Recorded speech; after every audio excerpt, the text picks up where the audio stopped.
Welcome to एडुगेट 24H। आज की class में क्लास 12th मैथमेटिक्स का first chapter relation and function को आइए अध्ययन करते हैं। रिलेशन एंड फंक्शन की जो न्यू है या जो स्टडी है इसे आपने क्लास 11th में अवश्य पढ़ा होगा। अब क्लास 11th में भी रिलेशन एंड फंक्शन है, क्लास 12th में भी रिलेशन एंड फंक्शन है। तो कुछ बातें आपने क्लास 11th में पढ़ी और उसी अध्याय को आगे बढ़ाते हुए शेष भाग या शेष बातों को हम लोग क्लास 12th में अध्ययन करेंगे। तो रिलेशन एंड फंक्शन जो आपने क्लास 11th में पढ़ी है उन चीज़ों को आइए थोड़ा थोड़ा रिकैप करते हैं। तो आपने वहाँ जाना कि कार्टेशियन प्रोडक्ट ऑफ सेट्स क्या होता है। कार्टेशियन प्रोडक्ट ऑफ सेट्स, समुच्चयों का कार्तीय गुणनफल क्या होता है। तो वास्तव में नाम तो है कार्तीय गुणनफल और इसे गुणा के साइन से रिप्रेजेंट भी करते हैं, किंतु इसका मतलब कतई नहीं है कि यहाँ पर समुच्चयों का आपस में गुणा करना है। कार्तीय गुणनफल को आप ऐसे समझिएगा, suppose that A and B are two sets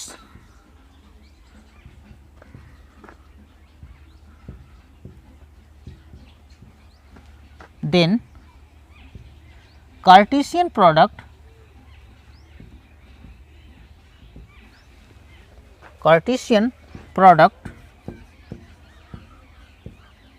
of sets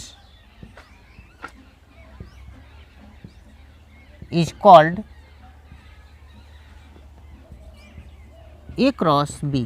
means समुच्चयों के कार्तीय गुणनफल को हम ए क्रॉस बी से डिनोट करते हैं, जहाँ पर ए क्रॉस बी की जो वैल्यू होती है Cartesian product of sets A cross B equal क्या होगा, a comma b such that element a belong to set A and element b belong to set B. Means ये जो ए एलिमेंट ए है वह सेट ए से बिलोंग करता है और एलिमेंट बी सेट बी से बिलोंग करता है। अब आइए इसे हिंदी में समझते हैं। माना कि सेट ए और सेट बी दो समुच्चय हैं और हमें सेट ए से सेट बी में कार्तीय गुणनफल ज्ञात करना है। तो इसका जो कार्तीय गुणनफल होता है तो हम सेट ए का एक एलिमेंट लेते हैं और सेट बी का एक एलिमेंट लेते हैं और इन एलिमेंटों को लेकर एक ऑर्डर पेयर बनाते हैं, एक पेयर बनाते हैं और उस पेयर को एलिमेंट मानते हुए सेट के अंदर रख देते हैं। अर्थात कर्ली ब्रैकेट के अंदर सभी एलिमेंट को कॉमा लगाकर रख देते हैं और सेट का नाम दे देते हैं ए क्रॉस बी और यही कहलाता है कार्टेशियन प्रोडक्ट ऑफ सेट। आइए एग्जाम्पल से मैं समझाता हूँ। सपोज दैट सेट ए है और उसके अंदर एलिमेंट हैं 1 एंड 2। सेट बी है, उसके अंदर एलिमेंट हैं 3, 4 एंड 5। अब हमें ए क्रॉस बी फाइंड करना है। तो ए क्रॉस बी का मतलब हुआ कि आप सेट ए का एलिमेंट लीजिए और एक एलिमेंट सेट बी से लीजिए और ऑर्डर पेयर बनाइए। तो अगर हम ए से 1 को लेते हैं तो 1 का ऑर्डर पेयर 3 के साथ हो सकता है, 1 का ऑर्डर पेयर 4 के साथ हो सकता है और 1 का 5 के साथ हो सकता है। इसी तरह ऑर्डर पेयर आप 2 को लेकर बना सकते हैं, 2 3, 2 4 एंड 2 5। अब देखें ये सब जो ऑर्डर पेयर हैं इन्हें एलिमेंट मानते हैं और कॉमा लगाकर 1 बाई 1 रख देते हैं और इस तरह से ये रिप्रेजेंट करता है order Cartesian product of A and B. आइए जानें कि रिलेशन क्या होता है। कार्टेशियन प्रोडक्ट के बाद आइए जानते हैं रिलेशन क्या है, संबंध क्या है।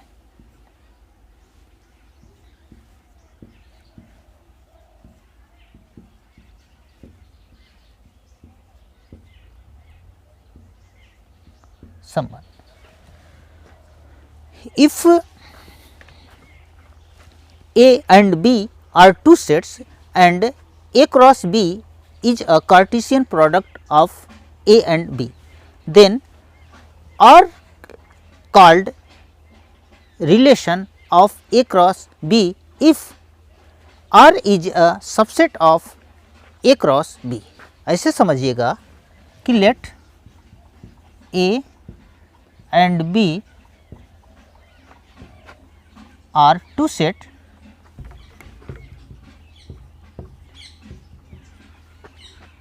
then R is called relation. Means R को हम रिलेशन कहेंगे इफ यदि R इज सबसेट ऑफ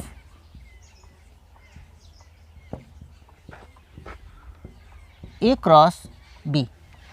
इसको ये तो डिफिनीशन रही, हिंदी में इसे समझेंगे कि अगर A और B दो सेट हैं तो हम कैपिटल R को, कैपिटल R से डिनोट करते हैं रिलेशन को, कैपिटल R को हम रिलेशन कहेंगे यदि, कब कहेंगे रिलेशन, जब ये जो R है यह A क्रॉस B का सबसेट हो। A क्रॉस B का सबसेट होने का मतलब है कि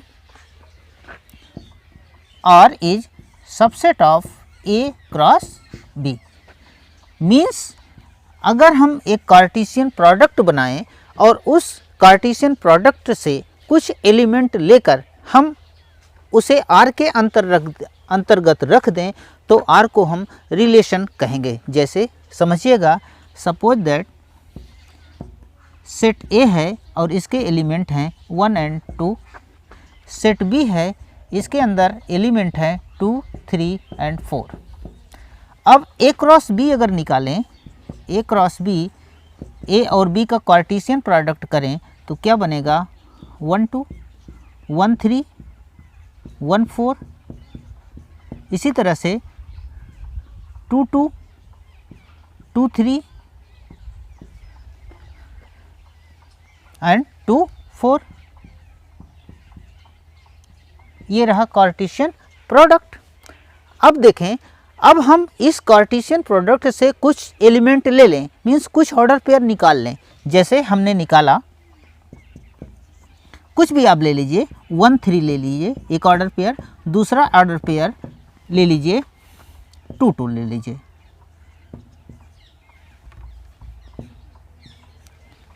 तो अब देखें क्या 1 3 A क्रॉस B का सबसेट है? हाँ है।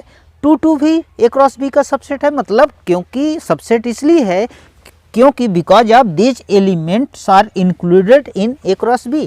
ये एलिमेंट तो A क्रॉस B से ही लिए गए हैं। तो ये रहा रिलेशन। तो आप देखेंगे कि ये रिलेशन A क्रॉस B का सबसेट है। R जो है A क्रॉस B का सबसेट है, इसलिए हम R को एक रिलेशन कहेंगे। अब आइए जानें कि संबंध कितने प्रकार के होते हैं। Type of relation. Type of relation. तो पहला संबंध है रिक्त संबंध। रिक्त संबंध। अब ये रिक्त संबंध क्या है? अंग्रेजी में इसको कहते हैं ट्राइवियल रिलेशन। Trivial relation. नाम से ही क्लियर है, नाम से ही स्पष्ट है कि रिक्त संबंध है, यानी कोई भी संबंध नहीं है। अब इसकी डिफिनीशन मैथमेटिकल लैंग्वेज में क्या होगी कि समुच्चय ए पर आर को हम, या संबंध आर को हम रिक्त संबंध कहेंगे यदि ए का कोई भी एलिमेंट ए के किसी भी एलिमेंट से संबंधित न हो। मीन्स आर इक्वल क्या मिले, फाई हो और phi is subset of A cross A. मतलब सेट ए हो, सेट ए का एलिमेंट होगा। सपोज दैट, आइए एग्जाम्पल से समझते हैं। सपोज दैट सेट ए के एलिमेंट हैं 1 2 एंड 3।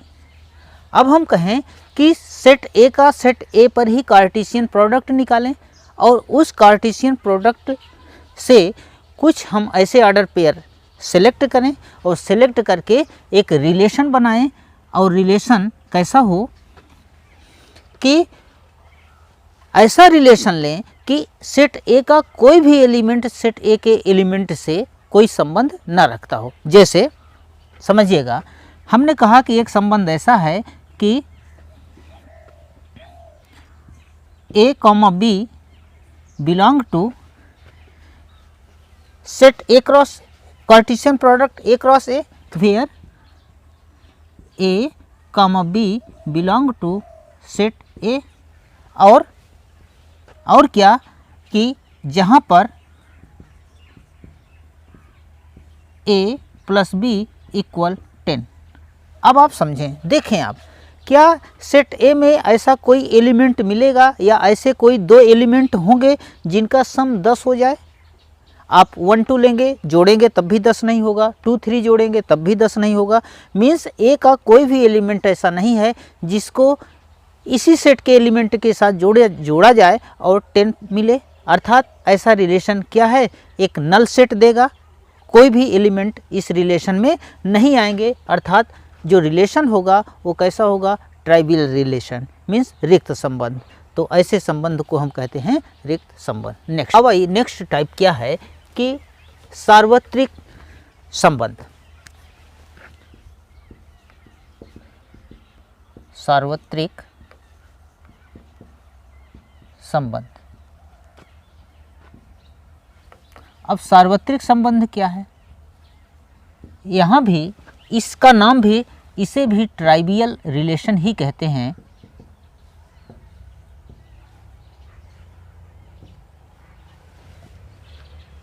अब इसकी परिभाषा देखिएगा, नाम से तो स्पष्ट है कि जिसमें सब कुछ हो। इसी तरह से रिक्त संबंध में क्या था, जहाँ पर कुछ ना हो, कोई रिलेशन ना हो। तो यहाँ पर क्या है कि जहाँ पर सब रिलेशन ही रिलेशन हो। जैसे परिभाषा क्या है कि समुच्चय A पर परिभाषित संबंध R एक सार्वत्रिक संबंध कहलाता है यदि सेट A का प्रत्येक एलिमेंट, प्रत्येक अवयव सेट A के प्रत्येक अवयव के साथ संबंध रखता हो। जैसे एग्जाम्पल से समझिएगा कि मान लेते हैं कि सेट A है और सेट A के अंदर एलिमेंट है 1 2 3, ये सब एलिमेंट है। अब हम कहें A का A के साथ ही अगर कार्टेशियन प्रोडक्ट बनाएं, मीन्स A क्रॉस A बनाएं, तो 1 1 होगा, 1 2 होगा, 1 3 होगा, 2 1 2 2 2 3 3 1 3 2 3 3, ये सब क्या बनेंगे, कार्टेशियन प्रोडक्ट बनेंगे। और उनमें से हम एक रिलेशन लें। कैसा रिलेशन? रिलेशन है जहाँ पर उसका ऑर्डर पेयर है A, B such that A and B belong to set A तथा A plus B is less than 10। अब आप देखें, हम ऐसे एलिमेंट को ऑर्डर पेयर लें जहाँ पर दोनों ऑर्डर पेयर के दोनों एलिमेंटों का जो सम है वह 10 से कम हो। अब आप देखें, क्या कोई ऑर्डर पेयर ऐसा होगा जिसका सम 10 से ज़्यादा हो? जैसे आप 1 1 लेंगे, 10 से कम है, 1 2 लेंगे, ये भी 10 से कम है, 1 3 लेंगे, 10 से कम है। इसी तरह से 2 1 2 2 2 3, ये सब क्या है, 10 से कम है, 3 1 3 2 3 3, ये सब जितने भी ऑर्डर पेयर बनेंगे वे सब ऑर्डर पेयर 10 से कम है। अर्थात यह संबंध एक सार्वत्रिक संबंध कहलाता है। अब आइए जानें कि स्वतुल्य संबंध क्या होता है। स्वतुल्य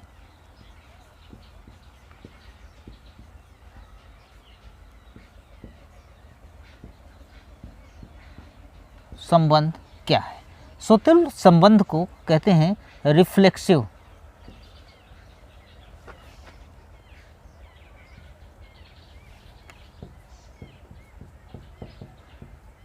रिलेशन।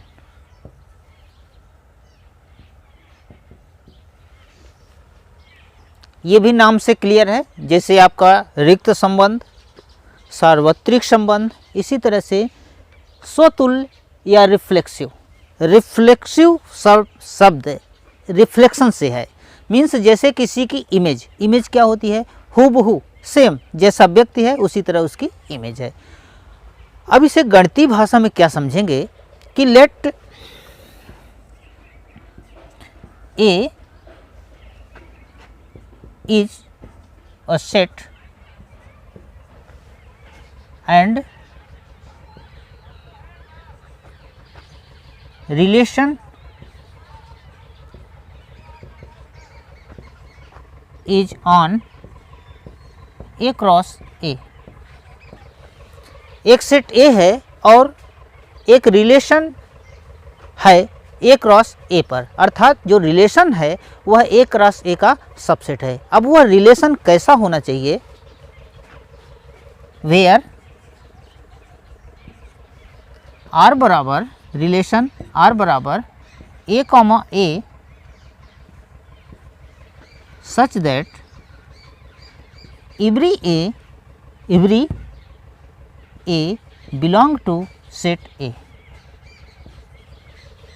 अर्थात जितने भी ऑर्डर पेयर होंगे रिलेशन के अंदर, जितने भी ऑर्डर पेयर होंगे वो ऑर्डर पेयर सेम होंगे, एक ही प्रकार के होंगे। मीन्स अगर 1 का 1 है तो 1 1 होगा, 2 है तो 2 2 होगा। मीन्स दोनों ही एलिमेंट, ऑर्डर पेयर के दोनों एलिमेंट सेम होने चाहिए। दूसरी बात, दोनों के दोनों एलिमेंट या प्रत्येक एलिमेंट सेट ए का ही होना चाहिए। जैसे एग्जाम्पल से समझिएगा, सेट ए है, सेट ए के अंदर एलिमेंट हैं 1 2 3 एलिमेंट हैं। तो इसका अगर हम ऑर्डर पेयर बनाएंगे ए क्रॉस ए, तो ए क्रॉस ए के अंदर क्या क्या होगा? ए क्रॉस ए के अंदर 1 1 होगा, 1 2 होगा, 1 3 होगा, 1 4 होगा। इसी तरह से 2 1 होगा, 2 2 होगा, 2 3 होगा। इसी तरह से 3 1 3 2 3 3 ये सब होंगे। तो रिलेशन के अंदर क्या क्या होना चाहिए? रिलेशन के अंदर ज़रूर से ज़रूर क्या होना चाहिए? सेम बातें होनी चाहिए। यानी रिलेशन के अंदर 1 1 का होना अनिवार्य है, 2 2 का होना अनिवार्य है। 1 कहाँ से है? सेट ए का एलिमेंट है। 2 2 का होना अनिवार्य है और 3 3 का होना अनिवार्य है। इसके अलावा अदर ऑर्डर पेयर एलिमेंट के रूप में हो सकते हैं। Other element, other order pair जैसे 1 2 हो जाए, 1 3 हो जाए, 2 1 हो जाए, 2 2 हो जाए, 3 1 हो जाए, 3 2 हो जाए। मीन्स सेम ऑर्डर पेयर के एलिमेंट सेम हो। इसके अलावा अदर ऑर्डर पेयर के रूप में हो सकते हैं। तो इस तरह के रिलेशन को स्वतुल्य संबंध या रिफ्लेक्सिव रिलेशन कहते हैं। नेक्स्ट, अब आइए जानें रिफ्लेक्सिव के बाद सिमेट्रिक रिलेशन क्या होता है। सिमेट्रिक, जिसको हिंदी में कहते हैं सममित संबंध। सममित संबंध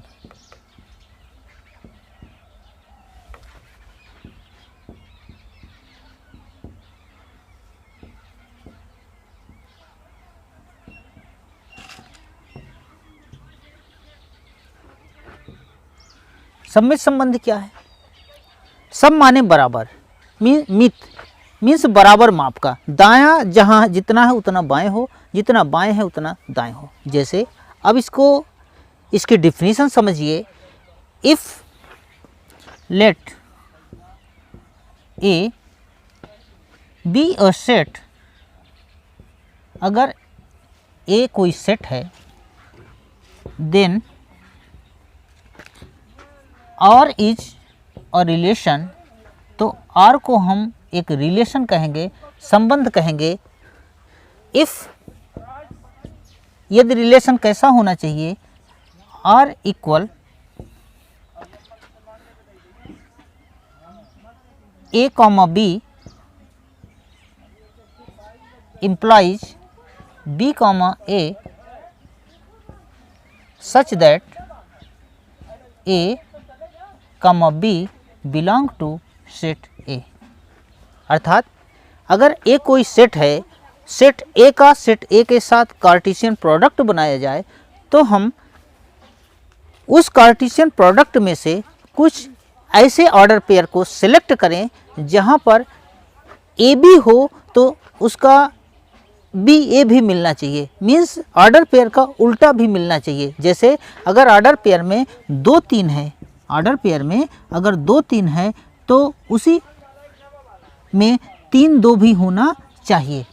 उस रिलेशन में, किसी रिलेशन में अगर 2 3 है तो उसी रिलेशन में 3 2 भी होना चाहिए। जैसे अगर हम कहें कि सेट ए के एलिमेंट हैं 1 2 3, तो इसके रिलेशन में क्या क्या होना चाहिए? रिलेशन में होना चाहिए 1 2 2 1 2 3 3 2 1 1। ये अब अगर हम देखें, हम पूछें कि क्या ये सममित है, सिमेट्रिक है, तो सममित है क्योंकि 1 2 है तो 1 2 का उल्टा यहाँ पर 2 1 भी है, 2 3 है तो 2 3 का उल्टा 3 2 है, 1 1 है तो 1 1 का उल्टा भी 1 1 है। अब देखें, अगर हम कहें कि क्या यह स्वतुल्य है, स्वतुल्य का मतलब कि 1 1 होना चाहिए, 2 2 होना चाहिए, 3 3 होना चाहिए, मीन्स हर एक एलिमेंट सेल्फ से ऑर्डर पेयर बनाए, अपने साथ ऑर्डर पेयर बनाए। तो यहाँ पर आप देख रहे हैं कि 1 1 तो है लेकिन 2 2 नहीं है, 3 3 नहीं है, इसलिए ये स्वतुल्य नहीं है लेकिन सममित है क्योंकि हर एक ऑर्डर पेयर का उल्टा मौजूद है। नेक्स्ट देखते हैं कि तीसरा संबंध क्या है।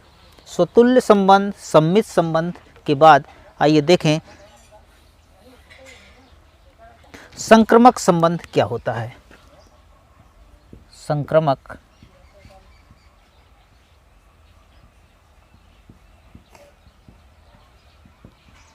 संक्रमक संबंध को अंग्रेजी में कहते हैं ट्रांजिटिव रिलेशन।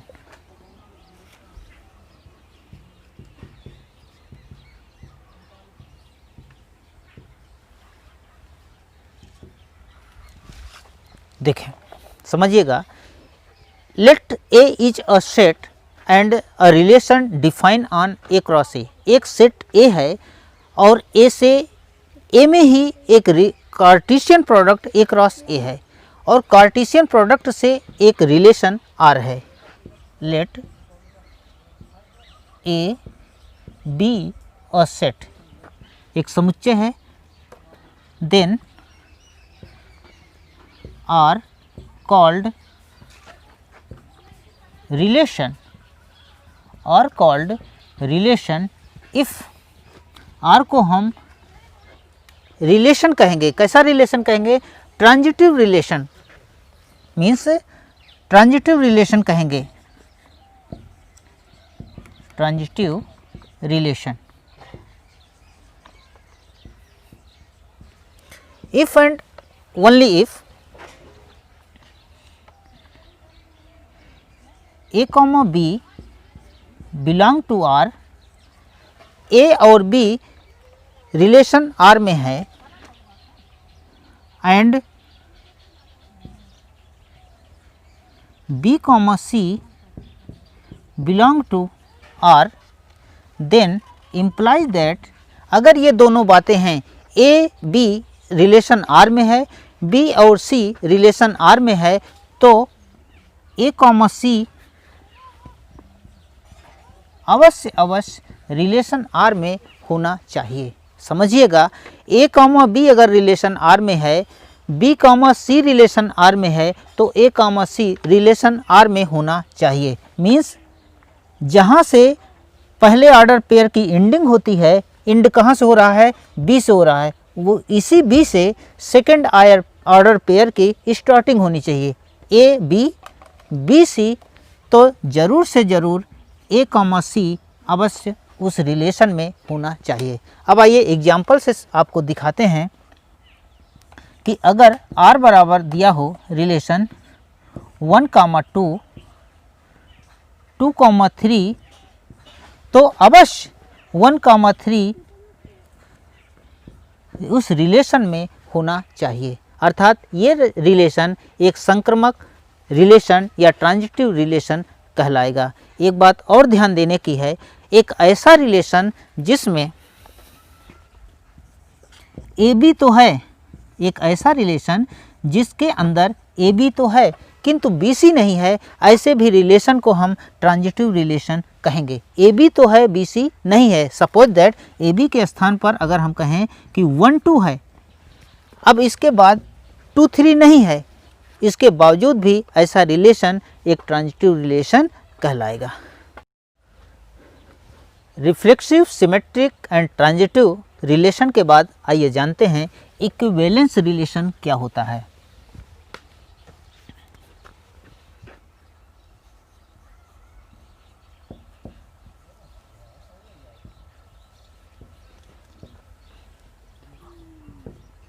इक्विवेलेंस रिलेशन को हम कहते हैं हिंदी में तुल्यता संबंध। तो एक ऐसा रिलेशन जो स्वतुल्य हो, सम्मित हो तथा संक्रमक हो, मीन्स तीनों बातें हों, जिस संबंध के अंदर स्वतुल्यता की भी बात मिल जाए, सम्मितता की भी बात मिल जाए और संक्रामक की भी बात मिल जाए, ऐसे रिलेशन को हम तुल्यता संबंध कहते हैं। मीन्स मैथमेटिकल लैंग्वेज में समझिए कि यदि A, A belong to R, अर्थात रिलेशन में A, A हो। नंबर 2, A, A का मतलब हो गया स्वतुल्य संबंध। नंबर 2, रिलेशन के अंदर A, B belong to R and B, A belong to R, अर्थात कौन सा संबंध है? ये सम्मित संबंध है। नंबर 3, संबंध के अंदर संक्रामक संबंध हो, means A, B belong to R and B, C belong to R and implies that A, C belong to R। Means ऐसा रिलेशन जो स्वतुल्य हो, सम्मित हो तथा संक्रामक हो, ऐसे संबंध को हम तुल्यता संबंध कहते हैं।